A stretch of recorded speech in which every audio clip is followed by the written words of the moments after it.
नमस्कार, बहुत स्वागत है आपका दोपहर 12 बजे के इस खास बुलेटिन में। मैं हूं आपके साथ अवंतिका श्रीवास्तव। रुक करेंगे खबरों का और सबसे पहले ग्वालियर की वारदात को लेकर एक बड़ा अपडेट आप तक पहुंचा है। किडनैपिंग को लेकर ये बड़ा खुलासा, अपहरण के दोनों आरोपी पुलिस ने गिरफ्तार कर लिए। पहले बड़ी बात यही, और दूसरी बड़ी बात यह कि छात्रा का अपहरण करने वाले कहीं ना कहीं लव एंगल के जरिए भी सामने आए हैं। मुख्य आरोपी रोहित कुशवाहा गुना से गिरफ्तार हुआ है। छात्रा भी बरामद की जा चुकी है। उसका सहयोगी राघवेंद्र बघेल पुलिस ने उसे भी गिरफ्तार कर लिया है। गुना से बीए की छात्रा को बरामद किया गया है। पुलिस तीनों को लेकर झांसी रोड थाने पहुंची है।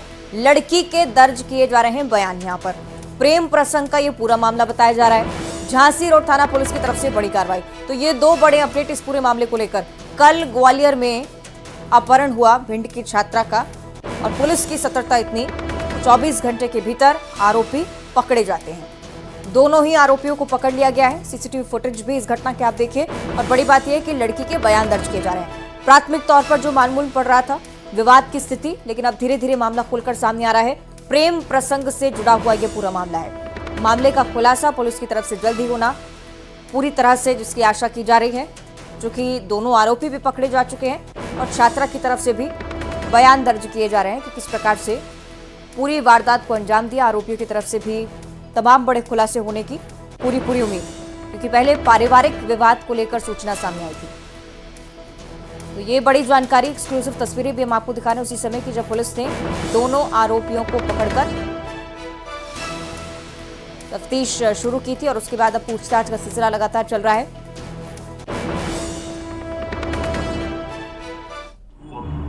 वो अपने परिवार के साथ यहाँ आई।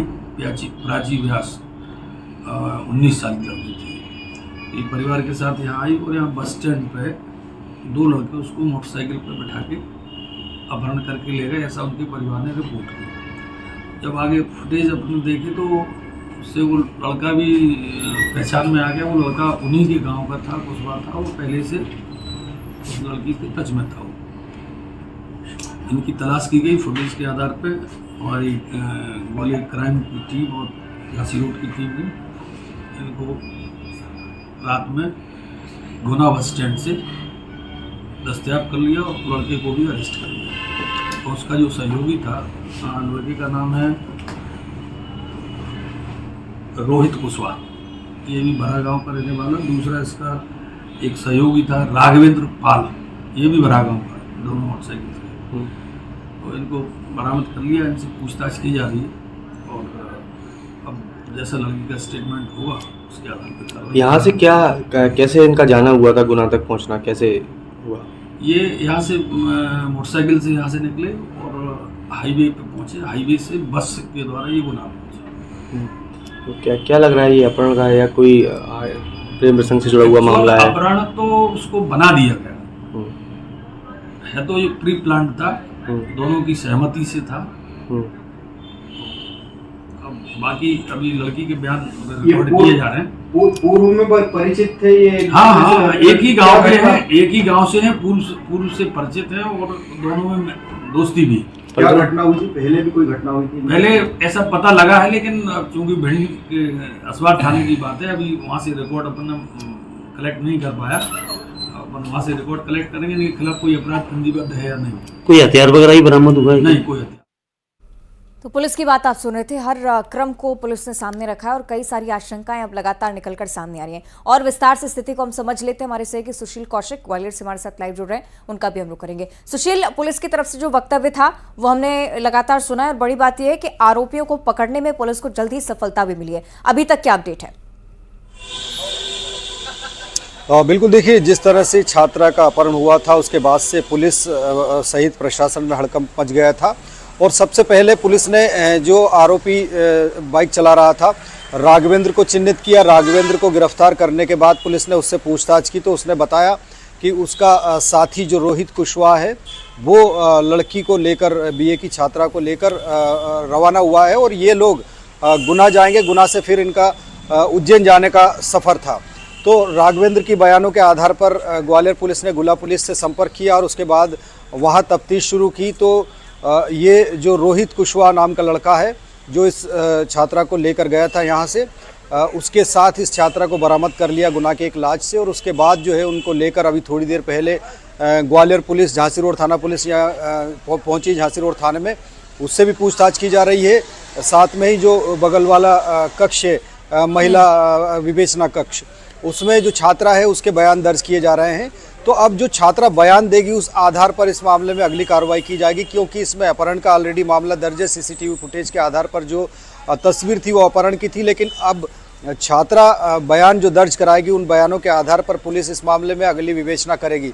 चाहे पुलिस का ये कहना है कि दोनों जो छात्रा है और जो आरोपी है वो दोनों एक ही गांव के, बड़ा गांव के रहने वाले हैं। पहले भी इन दोनों की दोस्ती रही है और पहले एक प्रकरण का जिक्र पुलिस की तरफ से सुशील हुआ, इस पर भी जानकारी दीजिएगा, क्योंकि पुलिस कह रही है कि अपहरण का स्वरूप बनाया गया, ये पहले से सुनियोजित घटना रही है, छात्रा की सहमति से ऐसा हुआ, ये पुलिस को अंदेशा है अभी भी। इसे लेकर कोई सुराग अभी तक?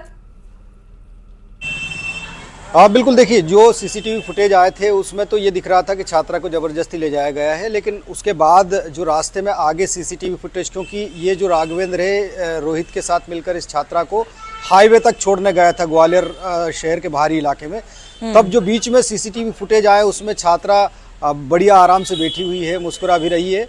और पुलिस ने इनकी जो पुरानी थ्योरी जो तैयार की थी उसके मुताबिक इनके कॉल डिटेल्स वगैरह जो भी मिले हैं, तो उससे ये साफ है कि इन दोनों में एक दूसरे की सहमति थी। और ये भी बात सामने आई है कि छात्रा अपनी मर्जी से जाने वाली थी, लेकिन चूंकि उसके परिवार वाले के लोग थे तो इसलिए ये उसका उस समय जाना संभव नहीं हुआ। लेकिन रोहित जिद पर अड़ गया और उससे ज़बरदस्ती वहाँ से पेट्रोल पंप पे उतरते ही उठाकर बाइक पर ले जाने लगा था। ये घटनाक्रम हुआ था, लेकिन बाद में जब छात्रा गुना पहुंची और उसके बाद पुलिस को सूचना मिली और इनको गिरफ्तार करके लाया गया। लेकिन पुलिस के सामने सबसे बड़ी परेशानी ये, चाहे ये सहमति का मामला हो लेकिन इसमें अपहरण का मामला दर्ज है। अब छात्रा चूंकि बालिग है और छात्रा जो बयान दर्ज कराएगी उसके आधार पर अगली कार्रवाई इसमें की जाएगी। परिजनों का एंगल भी समझाइएगा सुशील, परिजनों की तरफ से अभी तक क्या कुछ कहा गया? आरोपियों को पहचानते थे पहले या पहले इस प्रकार का विवाद पहले हो चुका है? हाँ बिल्कुल, देखिए परिजनों ने कल ही इस बात की आशंका जताई थी कि जो एक युवक इसमें अपहरण में शामिल संदिग्ध बताया जा रहा है वो उनके ही गांव का रहने वाला है। और ये युवक पहले भी इस छात्रा के घर में एक बार घुसा था, उसके खिलाफ जो है वहाँ FIR भिंड जिले के थाने में दर्ज कराई थी छात्रा के परिजनों ने। तो छात्रा और ये जो आरोपी है दोनों एक ही गांव के हैं, दोनों एक दूसरे से परिचित है। तो निश्चित तौर पर इन दोनों की दोस्ती थी, इस बात से इनकार नहीं किया जा सकता। दोनों की सहमति थी, इस बात से इनकार नहीं किया जा सकता, क्योंकि कोई भी एक शख्स अपहरण करके ले जाता है तो वो ग्वालियर से गुना तक बस में किसी भी छात्रा को एक युवक लेकर गुना तक पहुंच जाए और वो शोर शराबा ना करे। सुशील, चूंकि तमाम जानकारियां आई हैं, पुलिस की तरफ से आगे क्या एक्शन लिया जाता है देखना होगा। बहुत शुक्रिया आपका फिलहाल पूरी जानकारी के लिए। आगे बढ़ते हैं भोपाल से अगली बड़ी खबर, जहां माननीयों को घर खाली करने के निर्देश हो चुके हैं। विधानसभा सचिवालय ने चिट्ठी भेजी है 30 मौजूदा विधायकों के नाम ये चिट्ठी। चुनाव जो विधायक नहीं लड़े हैं उनके नाम ये फरमान है। बीजेपी और कांग्रेस समेत 30 विधायकों का नाम शामिल है। नए विधायकों को आवास आवंटित होने हैं। 3 दिसंबर को जो विधायक चुनकर आएंगे उनके लिए आवास रिजर्व रखे जाएंगे। विधानसभा सचिवालय ने राज्य सरकार को इसके लिए पत्र भी भेजा है। नए विधायकों को परेशानी ना हो इसके लिए फैसला। अभी मौजूदा जो विधायक हैं उनके लिए रिजल्ट का इंतजार किया जाएगा, लेकिन जो विधायक मौजूदा तौर पर भी हैं लेकिन चुनाव इस बार नहीं लड़े हैं उन्हें आवास खाली करना होगा, क्योंकि नए विधायक जो चुन के आएंगे उनके लिए आवास आरक्षित किया जाएगा। राजधानी भोपाल से बड़ी जानकारी, तमाम विधायकों के नाम इसमें शामिल हैं और न सिर्फ बीजेपी बल्कि कांग्रेस के विधायक भी इसमें शामिल हैं। चलिए सीधे चलते हैं राजधानी भोपाल से कि शैलेंद्र चौहान हमारे साथ जुड़े हैं। शैलेंद्र, मुझे लगता है कि ये एक प्रोसीजर होता ही है, अभी तक इस लेटर में क्या कुछ मेंशन्ड है और क्या अपडेट इस खबर को लेकर? हाँ देखिए, विधानसभा ने अपनी विधिवत प्रक्रिया शुरू कर दी है, क्योंकि यहाँ पर करीब 230 विधायक चुने जाते हैं और उसके लिए वोटिंग हो चुकी है। तो ऐसे 30 विधायक जिनके की इस बार टिकट कट गए थे, भाजपा और कांग्रेस में शामिल थे, अब इन विधायकों को टिकट नहीं मिला तो निश्चित ही 3 दिसंबर के बाद ये विधायक नहीं रहेंगे, पूर्व विधायक हो जाएंगे। तो इनको पात्रता के अनुसार अब आवास की नहीं रहेगा। तो इनको अभी से नोटिस दिया गया है कि आप प्रक्रिया के तहत खाली कीजिए। और उसके बाद विधानसभा ने राज्य सरकार को भी एक आग्रह किया है कि ये इनको खाली कराया जाए, ताकि जब नए विधायक चुनकर आएंगे तो उनको अलॉटमेंट करने के पहले उनको विधायक आवासों में कुछ काम कराना होता है, आवास की सारी प्रक्रिया पूरी करनी होती है। तो एक ये महीने की प्रक्रिया होती है, क्योंकि दिसंबर में ही शीतकालीन सत्र होना है विधानसभा का नया। तो जो नई विधानसभा गठित होगी उसके बाद सीएम शपथ लेंगे, फिर नई विधानसभा का सत्र शुरू होगा। तो इस सबके पहले विधायकों को आवास की जरूरत होगी। तो विधानसभा ने अपनी पूरी प्रक्रिया शुरू कर दी है। विधायकों को जो नोटिस लिखा गया उसमें आग्रह किया गया है, लेकिन राज्य सरकार को जो भेजा गया उसमें कहा गया है कि इनसे तुरंत या जल्दी से जल्दी खाली कराया जाए, ताकि आने वाली प्रक्रिया पूरी की जा सके। तो निश्चित ही इस महीने में सारे विधायकों को ये खाली करना होंगे आवास, क्योंकि अब ये विधायक भी नहीं रहेंगे, इनके टिकट कट चुके हैं। और उसके बाद गठन के बाद विधिवत विधानसभा की नई गठन होगा, विधायकों की शपथ होगी, उसके बाद ये विधायक अब जो प्रोसीजर रहता है उसे फॉलो किया जा रहा है। कुल मिलाकर बहुत शुक्रिया आपका शैलेंद्र, पूरी जानकारी साझा करने के लिए।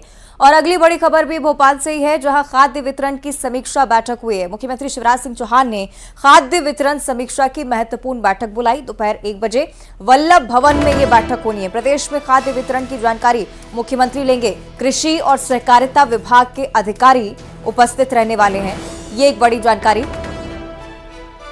सीएम शिवराज सिंह चौहान की तरफ से खाद्य वितरण समीक्षा के लिए ये बड़ी बैठक समीक्षा के तौर पर आप देख सकते हैं। जो कि महत्वपूर्ण बैठक दोपहर 1 बजे वल्लभ भवन में शुरू होगी। खाद्य वितरण की जानकारी मुख्यमंत्री की तरफ से ली जाएगी। कृषि और सहकारिता विभाग के अधिकारी उपस्थित रहने वाले हैं। चुनाव हो चुके हैं, मतदान हो चुका है और अब जो प्रदेश में कार्य चल रहे हैं इसकी भी समीक्षा होना बहुत जरूरी। इसी के चलते मुख्यमंत्री शिवराज सिंह चौहान आज समीक्षा बैठक लेने वाले हैं, जिसमें खाद्य वितरण को लेकर कुल मिलाकर जानकारी ली जानी है। अलग अलग जगहों पर किस प्रकार से खाद्य वितरण का काम चल रहा है, कहीं कोई कमी तो नहीं है, कहीं कोई परेशानी तो नहीं है, ये समझना अभी भी मुख्यमंत्री का काम। और इसी के चलते समीक्षा बैठक आज मुख्यमंत्री शिवराज सिंह चौहान की तरफ से बुलाई गई है। महज कुछ ही देर का समय, उसके बाद ये बैठक शुरू होगी। तमाम अधिकारी आज इस बैठक में जुड़ने वाले हैं। एक बार फिर से भोपाल आपको लिए चलेंगे। इस बार हमारे साथ शैलेंद्र भदौरिया हमारे सहयोगी जुड़ रहे हैं। शैलेंद्र, बैठक को लेकर जानकारी और क्या कुछ होने वाला है इस सिलसिले में, इस पर भी जानकारी। देखिए, बिल्कुल मैं आपको बता दूं कि मध्य प्रदेश में खाद्य वितरण को लेकर बात करते हैं तो 1 करोड़ 15 लाख परिवारों के 4 करोड़ 80 लाख से अधिक जो हितग्राही हैं उनको मध्य प्रदेश सरकार खाद्यान्न उपलब्ध कराती है। जो जिस तरीके से लगातार ये खाद्यान्न वितरण होता है उसको लेकर किस तरह की कोई दिक्कत तो नहीं आ रही और आने वाले समय में किस तरीके से खाद्य वितरण को सुचारू रूप से संचालित किया जाना है, इस सब की जानकारी जुटाने के लिए आज एक समीक्षा बैठक आयोजित की गई। दोपहर 1 बजे वल्लभ भवन में यह बैठक आयोजित होगी, जिसमें खाद्य विभाग के साथ साथ सहकारिता विभाग के तमाम अधिकारी जो है मौजूद रहने वाले। मुख्यमंत्री शिवराज सिंह चौहान इन अधिकारियों के साथ समीक्षा बैठक करेंगे। देखो, क्योंकि समय समय पर समीक्षा बैठक होना बहुत आवश्यक है। कितना स्टॉक मध्य प्रदेश के पास है, खासकर जो खाद्यान्न वितरण किया जाता है, चाहे वह गेहूं हो, चावल हो या अन्य जो दूसरी चीजें हैं, चाहे दलहन से जुड़ी हुई चीजें, उन सबका स्टॉक कितना है, आने वाले समय में कितना, अगली तिमाही के लिए क्या लक्ष्य रखा गया है, तो उस सब को लेकर जो है वो समय समय पर समीक्षा होती रहती है। और इसी कड़ी में एक बहुत महत्वपूर्ण बैठक आज दोपहर 1 बजे वल्लभ भवन में बुलाई गई है। तमाम अधिकारी वहां मौजूद रहेंगे। वो पूरा पिछले 3 महीने का ब्यौरा वो पेश करेंगे कि आखिर कितना खाद्यान्न वितरण हुआ और आने वाले समय में किस तरह की वितरण प्रक्रिया रहने वाली है, उसको लेकर जो है वो समीक्षा की जाएगी। तो जिस तरीके से जिस बात का मैंने जिक्र किया कि मध्य प्रदेश के 1 करोड़ 15 लाख से अधिक परिवारों को जो है वो खाद्यान्न वितरण किया जाता है, उस सब को लेकर जो है लगातार समीक्षा होती है। उसी कड़ी में एक महत्वपूर्ण बैठक आज दोपहर 1 बजे वल्लभ भवन में बुलाई गई है। चलिए, देखने वाली बात की बैठक के बाद कौन कौन सी बातें सामने आती हैं। बहुत शुक्रिया आपका शैलेंद्र, जानकारी साझा करने के लिए। और मध्य प्रदेश की बात अब सीधे छत्तीसगढ़ की बात, जहां टीएस सिंहदेव के सीएम वाले बयान ने खूब चर्चाएं बटोरी हैं। उनके इस बयान पर कवासी लखमा की तरफ से प्रतिक्रिया। उन्होंने कहा कि मेरी पसंद आदिवासियों और किसानों की पसंद भूपेश बघेल है। बाकी हाईकमान की तरफ से इशारा कर रहे हैं कि जो निर्णय हाईकमान लेगा उसे माना जाएगा। आगे ये भी कहा कि आदिवासी समाज से आता हूं और मुझे मंत्री बनने का कोई लालच नहीं है। सुनिए। मैं मंत्री बनना कौन नहीं चाहता, लेकिन हाईकमान जो बोलेगा, मंत्री भी बना बोलने से बनेंगे, दरी बिछा बोलने से, झंडी बांधो बोलने से वो काम करूंगा। मैं कभी लालच नहीं हुआ। मैं आदिवासी क्षेत्र से आता हूं। मैं नेहरू गांधी परिवार के ऊपर बहुत भरोसा रखता हूं, इसलिए तो मैं कांग्रेस पार्टी में हूं। इसलिए मुख्यमंत्री हाईकमान तय करती है, हाईकमान जिसको भी करेगा, लेकिन मेरा पसंद, आदिवासी का पसंद, किसान लोग का पसंद भूपेश बघेल है। जशपुर का जिक्र करेंगे। वोटिंग के बाद प्रत्याशी की किस्मत ईवीएम में कैद हो चुकी है। कांग्रेस और बीजेपी के कार्यकर्ता लेकिन लगातार स्ट्रांग रूम के बाहर रखवाली कर रहे हैं। गड़बड़ियों की आशंका को लेकर दोनों ही दलों के लोग 24 घंटे स्ट्रांग रूम के बाहर निगरानी कर रहे हैं। अधिक जानकारी हमारे संवाददाता आपको देते हैं। राजनीतिक दलों के कार्यकर्ता मौजूद हैं और ये पूरे 24 घंटे जो है यहाँ पर निगरानी करते हैं ताकि ईवीएम में कोई गड़बड़ी ना हो। हम इनसे बात करते हैं, क्या वजह है आप लोग यहाँ पे तैनात हैं? हमें कांग्रेसियों के ऊपर भरोसा नहीं है, क्योंकि वो यहाँ पर जो है पिछले कुछ समय में जिस तरह से उन्होंने अपना दारू बांटने और जिस तरह से उन्होंने अपनी जो वोटिंग के लिए जिस तरह से कार्य किया, उसको लेकर हमें भरोसा नहीं है। इसलिए हम यहाँ पर अपनी सुरक्षा, जब इतने दिन हमने संघर्ष किया है तो कुछ दिन और कर लेते हैं, इस कारण हम यहाँ पर सो रहे हैं। तो रात भर आप लोग यहीं पर रहते हैं? हाँ, रात भर हम यहीं पर सोते हैं। 24 घंटे की ड्यूटी चल रही है? 12 घंटे का शिफ्ट रहता है, सुबह दूसरे को आ जाते हैं, रात को कोई और हम जैसा रहते हैं, फिर सेकंड टाइम दूसरी ड्यूटी आ जाती है। भाजपा की जो उम्मीदवार हैं जशपुर से रायमुनी भगत, उनसे बात करते हैं कि क्या वजह है कि आप लोग यहाँ पे 24 घंटे तैनात हैं? क्या वजह है आप लोग यहाँ पर 24 घंटे तैनात हैं? किस चीज़ का डर है आखिर? देखिए, चुनाव हो चुकी है 17 तारीख को और सबने भरपूर मेहनत किया है। मेहनत के बाद पुलिस प्रशासन का भी कड़ी सुरक्षा है, परंतु सभी दल के कार्यकर्ता पदाधिकारी यहाँ उपस्थित हैं। सब यहाँ ईवीएम मशीन का पहरा कर रहे हैं और कहीं ना कहीं डर रहता है। शासन सत्ता कांग्रेस की है, भारतीय जनता पार्टी के सभी कार्यकर्ता यहाँ उपस्थित हैं, कांग्रेस के भी कार्यकर्ता उपस्थित हैं। सब मिल बैठ के बैठे हैं, आग ताप रहे हैं और सब 3 तारीख का इंतजार कर रहे हैं ताकि ईवीएम में कोई गड़बड़ी ना हो। बहरहाल प्रशासन ने यहाँ पर चाक चौबंदा व्यवस्था की है। केंद्रीय सुरक्षा बलों के तैनात हैं। जशपुर जो जिला पुलिस बल के जवान हैं वो मौके पर तैनात हैं, लेकिन उसके बावजूद जो राजनीतिक दलों के लोग हैं वो यहाँ पर 24 घंटे निगरानी कर रहे हैं। दीपक सिंह, न्यूज़ 18 छत्तीसगढ़, जशपुर। देखिए, सब हो चुका है, आप सबको विदित है। और इस बार का चुनाव बड़ी मेहनत से एक एक कार्यकर्ता, एक एक पदाधिकारी, यहाँ तक कि मतदाता भी मेहनत किया है। और ईवीएम मशीन अभी यहाँ रखा गया है डोड़का चौरा में और डर है कि कहीं हेरा फेरी ना हो जाए, इसलिए सभी भारतीय जनता पार्टी के कार्यकर्ता यहाँ पारी पारी से स्ट्रांग रूम का पहरा दे रहे हैं और यहाँ पुलिस की भी कड़ी सुरक्षा है।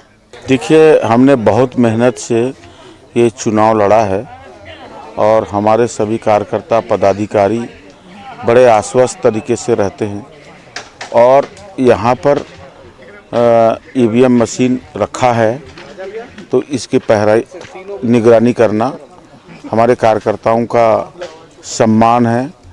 और साथ ही केंद्र सरकार के अमित शाह जी जो गृह मंत्री।